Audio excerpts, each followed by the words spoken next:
What is up, guys? Welcome back. Just as I pushed play, a cloud went over the sun, so the lighting will get a little bit better here in a second. But today I want to talk about hypersensitivity. I mean, that's a very broad subject, right? There's a lot to unpack with that. So this is going to be a longer video. I kind of want to cover, how it made everything a trigger for me, why I believe it happens and it gets to the level that it gets to, how wild it is to accept that anxiety can make us this sensitive.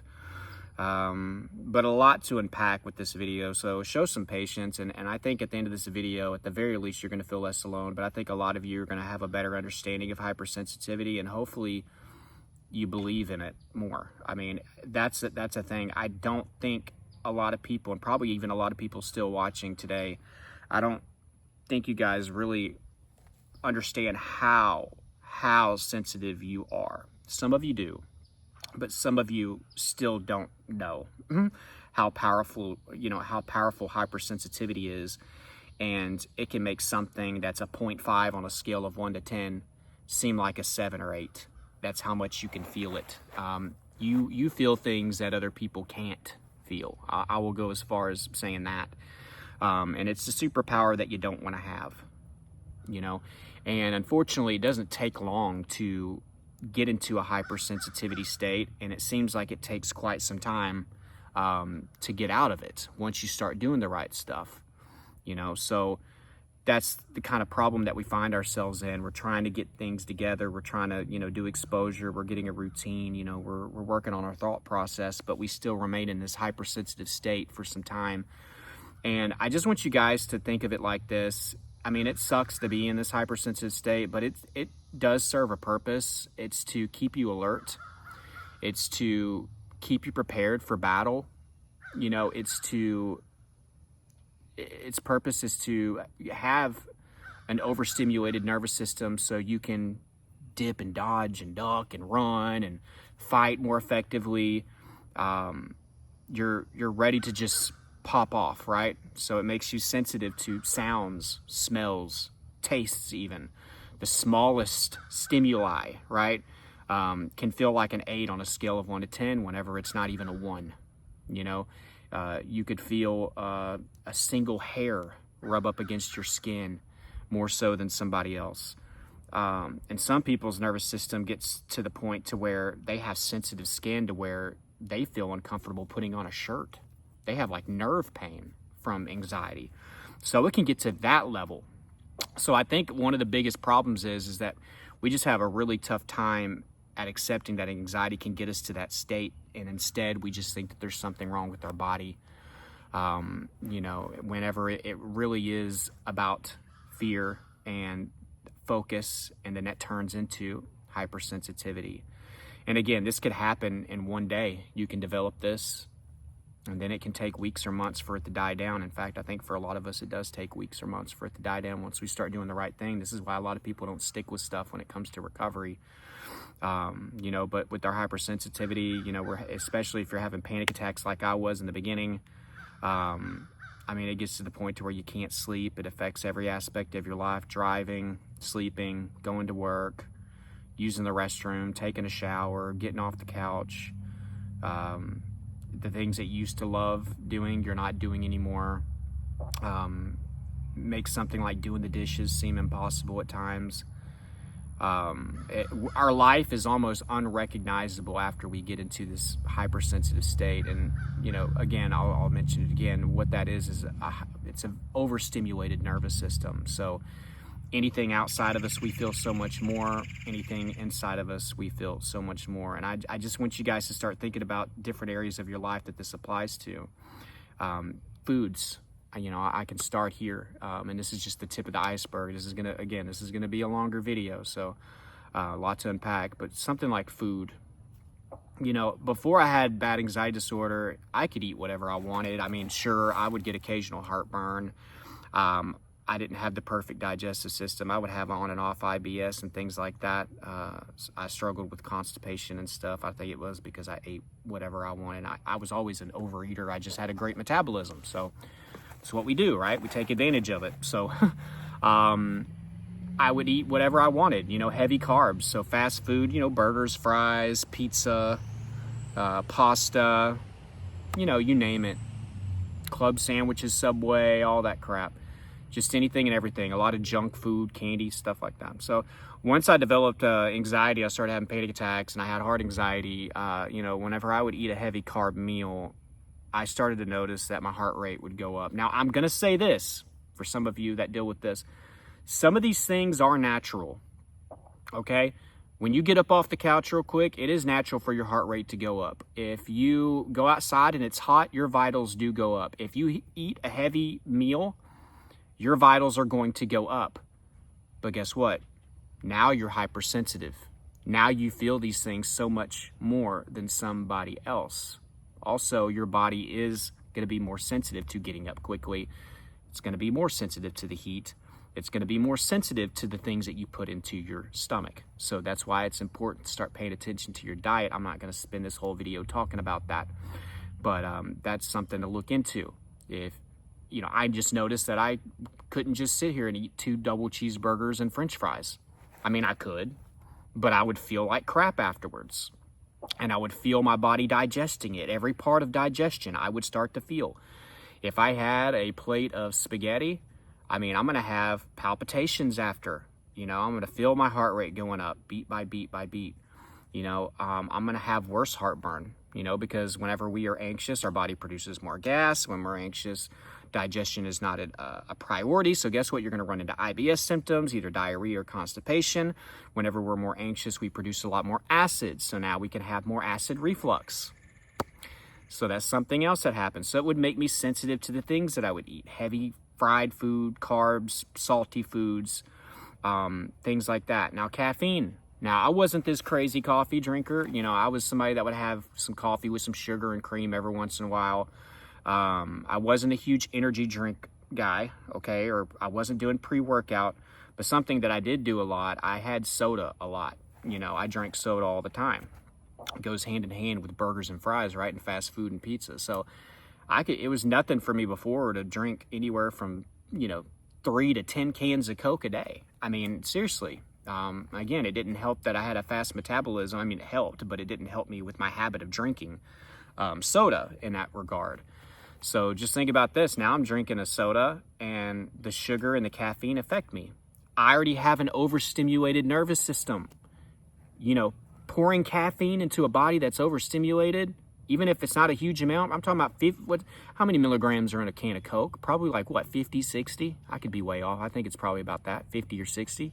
Heaven forbid a freaking energy drink. Those things got like 250 to 300 something milligrams.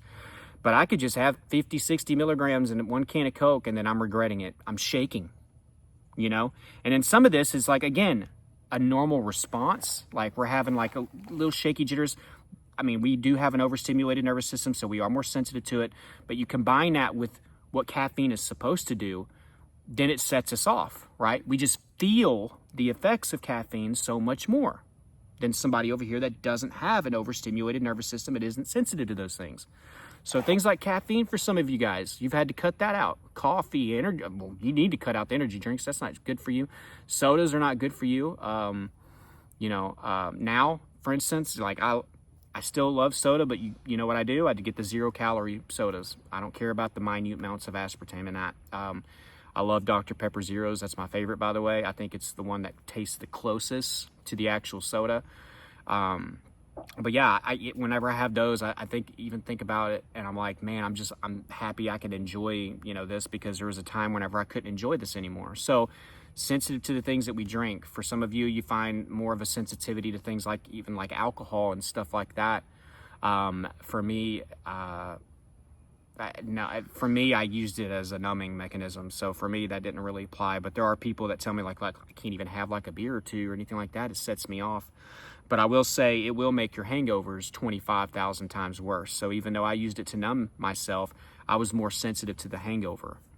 So something else that's going to make you more sensitive, things like dehydration. I was speaking of a hangover. That's somewhat of what a hangover is.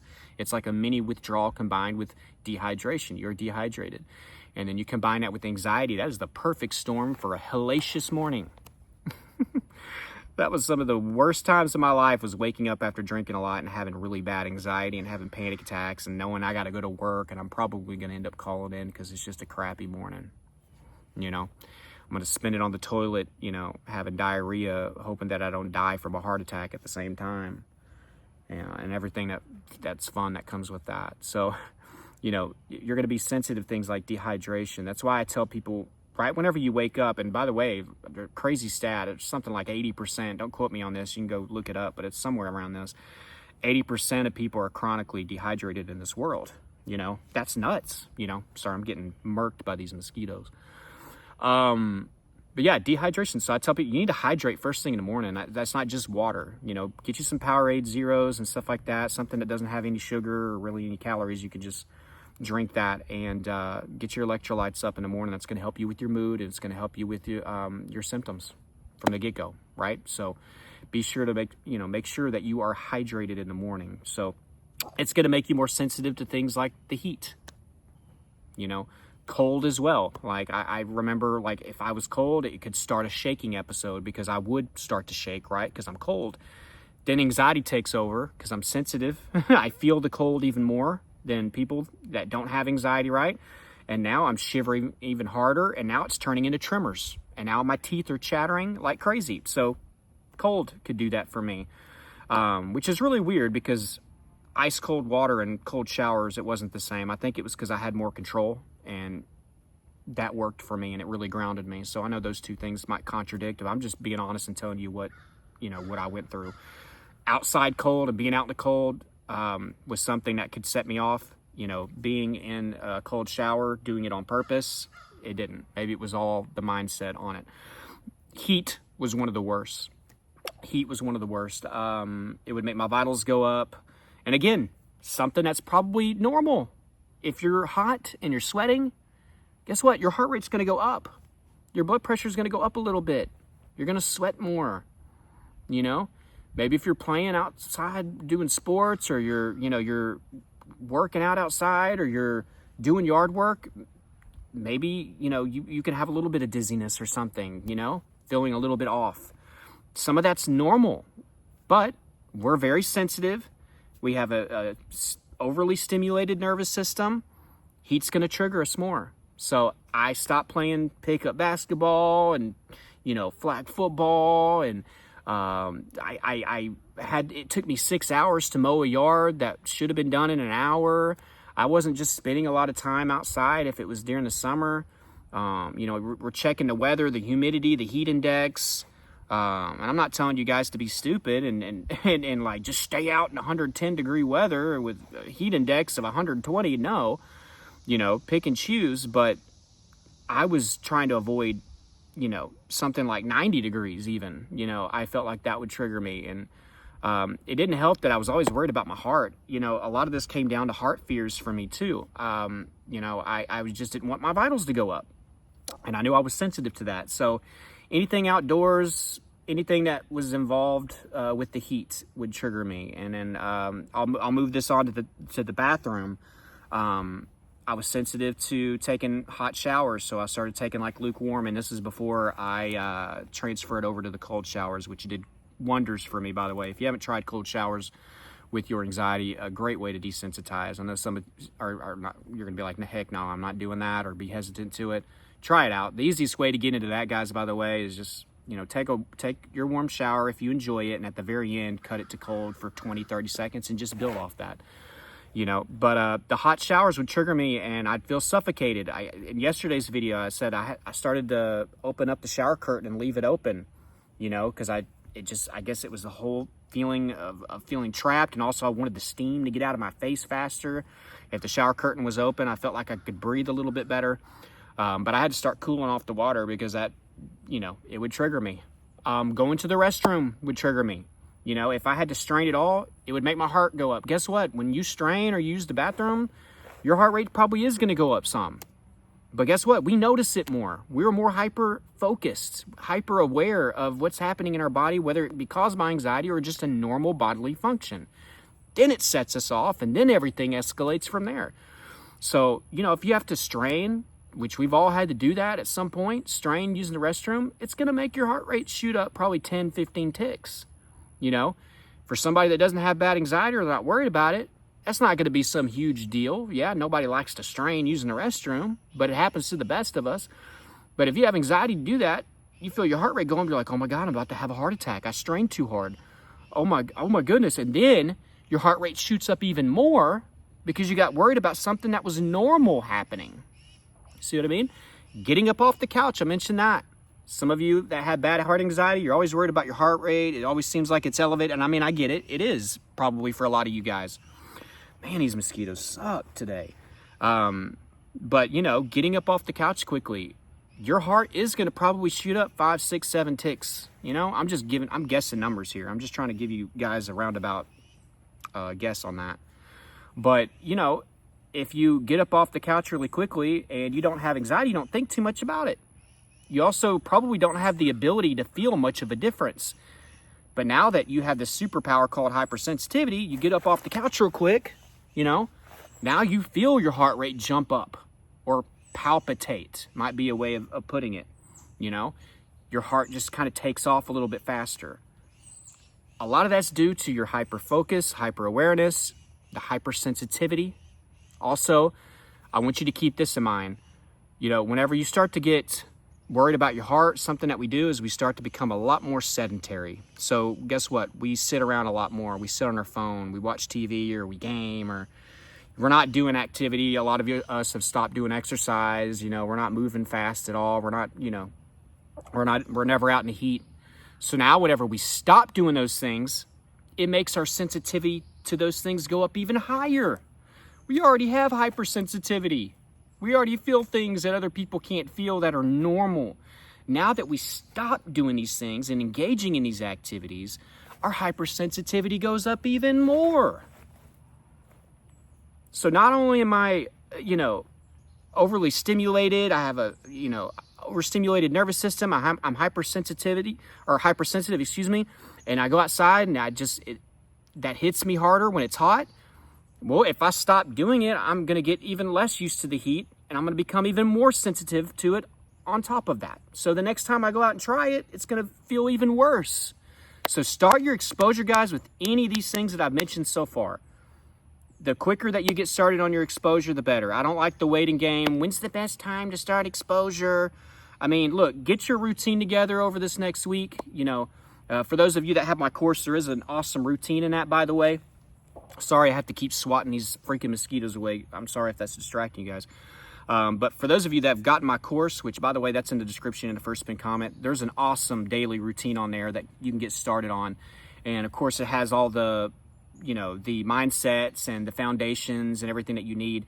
You know, if you need to give yourself a week or two, that's tops. You know what I mean? Get into exposure and take baby steps to start breaking down these associations that you have with the driving, with the activity outside, with the heat, with the cold, with the showers, whatever. You know, maybe make yourself stay in the shower a little bit longer. You can do exposure with anything. I'm not saying go make yourself super constipated so you can strain all day. No, that'd be a little weird. But with the other things that we've talked about so far, I think you can. You know, and I would even go as far to say, like, you know, treat yourself to a small little cup of coffee every once in a while, you know, and just kind of feel the symptoms. Don't show resistance. Let it be there.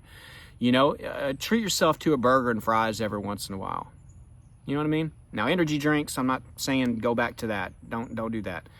And pre-workout, I don't know. Maybe wait some time on that. That's pretty crazy to do when you have anxiety.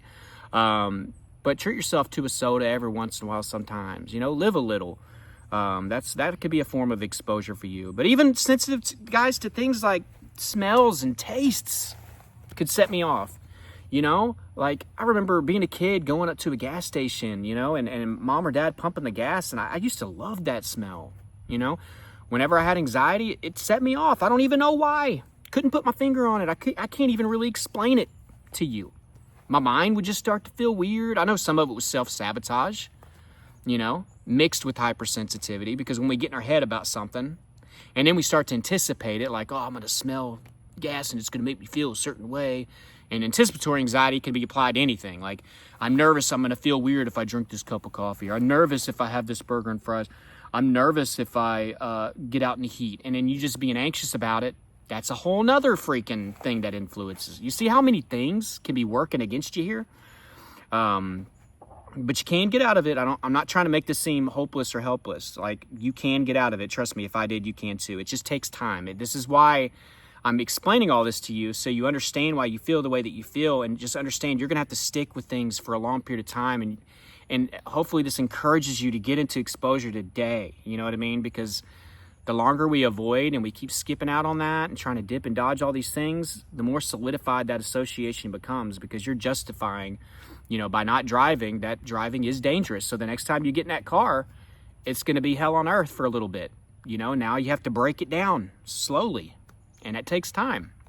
But smells, man, like my mind would just start to race, like what if the smell gives me a seizure? What if it makes me lose my mind? It's like, am I inhaling like fumes? Is this dangerous for me? I used to smoke cigarettes for like, I smoked cigarettes for like a year and a half whenever I was like 19 to 20, 21. And I remember growing up around smokers, and it was just a nostalgic thing. And heck, I enjoyed getting into a pickup truck that smelled like cigarettes. I didn't really think about or care about secondhand smoke whenever I was a kid or nothing like that. I liked the smell. I don't know why. I didn't necessarily want one, but I just liked the smell of it. Didn't bother me, at least. After I stopped smoking, whenever I would smell that, I'd be like, oh my God, am I getting secondhand smoke? It would just remind me of having heart problems, because, smoking and all that, is associated with risk of heart disease and all that crap. So it would just give me, just fear. And it would just, I don't know, it was just like, it would remind me of the fear that I had revolving around my heart. And so that would make me feel weird. Weird tastes, I'd get these weird metallic tastes sometimes, like metal, like blood tastes every once in a while. And I wouldn't have anything in my mouth, no cuts or nothing like that. But I would have that. I would get this weird taste sometimes in the morning whenever I woke up, which I used to get that whenever I was a kid, but it never bothered me. I'd get this weird taste in the morning and be like, oh my God, am I tasting like a stroke about to happen or a heart attack? Am I getting a weird taste in my mouth because there's something wrong with my body? So that, I would be sensitive to that. I'd be nervous about taking a vitamin sometimes. I'd be nervous about taking Tylenol sometimes, which is weird because I would drink a lot of beer to make my symptoms go away, but I'd be nervous about something like Tylenol. But that's the way it worked for me. I was sensitive to anything and everything. And guys, like I said, this hypersensitivity can start within a day, and it can last for a long period of time. And when you try to do everything right, it can take time for it to break down. There's a lot of things. Again, this is one of those videos that I could sit here and talk to you for an hour, but I know a lot of you guys ain't got that time. But I'm talking about, and then things outside, you know what I mean? Like I'm talking about like other people. You're sensitive to what other people say to you. That's how extensive this gets. Like somebody talking about a heart attack. Oh my God, that affects your mood. It can send you into panic, right? Because it's bringing up again something that you fear. I was sensitive to seeing people in confrontation, which I didn't really care about that before. But it would make my heart go up seeing two people like look like they're about to fight or they're arguing in a heated exchange. It was like I would have sympathy symptoms for just about any type of emotion. I mean, I've talked to people where they're like, I can't watch anything really sad, or I can't watch anything really intense. Like, dude, this is crazy. But even things that were supposed to excite me and make me feel good, I became sensitive to. Won't go into details, obviously, but like when it came down to sexual things, that I was sensitive to that, and it triggered me. It would set me off. Sucks, man, being a young man and having to go through that. But so if you deal with that, you're not alone, okay? Sensitive to good news, great news. You got this promotion. Instead of being like super happy, I'm like, oh my God, what did I just get into? It could be me getting a decent amount on my income tax or something like that, and it hit the bank, and I should be happy. Instead, I'm shaking. You know what I mean? It's like any emotion, aside from just baseline, just like would like set me off sometimes. So there's that. How's that for sensitivity? That's crazy. But these things are normal with anxiety. But I guess it's just we don't realize how sensitive we are to things. That globus hystericus feeling, that lump in your throat, it feels like there's a baseball in there, right? Don't go down there and look, there's nothing. You're feeling some tension. You're feeling some tension, but that's what it feels like in there, right? A baseball's in there. It feels like somebody's choking you. The last year and a half that I had health anxiety, it felt like somebody had shoved a cotton ball down into my eustacia tube down in here. And I was convinced there was a tumor or something growing. I mean, I went back and forth to the ENT. She's like, Trey, nothing wrong. We did pressure tests, hearing tests. She looked in there. She felt around. There's nothing wrong. I think some of this is in your mind, mixed with, maybe allergies or something like that. Dude, for a year and a half, I had that. Nothing made it go away. I did all kinds of different nasal sprays. I took some steroids or whatever she wanted me to take. And then, I went back and I was asking for CAT scans. She wouldn't give them to me, Should have trusted her. She was the best ENT in this area. But when I finally let go of control and I was like, Trey, you've done everything you can do. I'm just going to let go of control with this thing. In 3 weeks, it melted away. How wild is that? That's how sensitive we can be. I mean, it felt crazy over here. And there was nothing in there the entire time. I had a little bit of tension. I know that's what it was. Attention and focus to this area made me feel that right there. That's how sensitive we can be. And apply this to any symptom. Chest pains, twitches, anything, guys. Anything, And I don't want you to think like you're just imagining symptoms. That's not the way I want you to view it. You're feeling something that's real.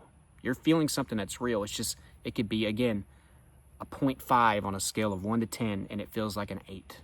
That's the best way I can describe it.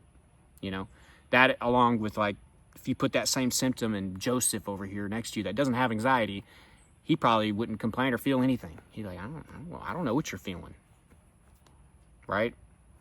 So hopefully this could at least shine a little bit of light. I know some of these videos, especially when I make longer videos, I can get all over the place. But hopefully you guys enjoy them. Some of you keep coming back. So sorry about the lighting. This cloud never got out of the way of the sun. So it is what it is. I'm still going to put this up, and I've been making videos every day. I'm going to keep that going.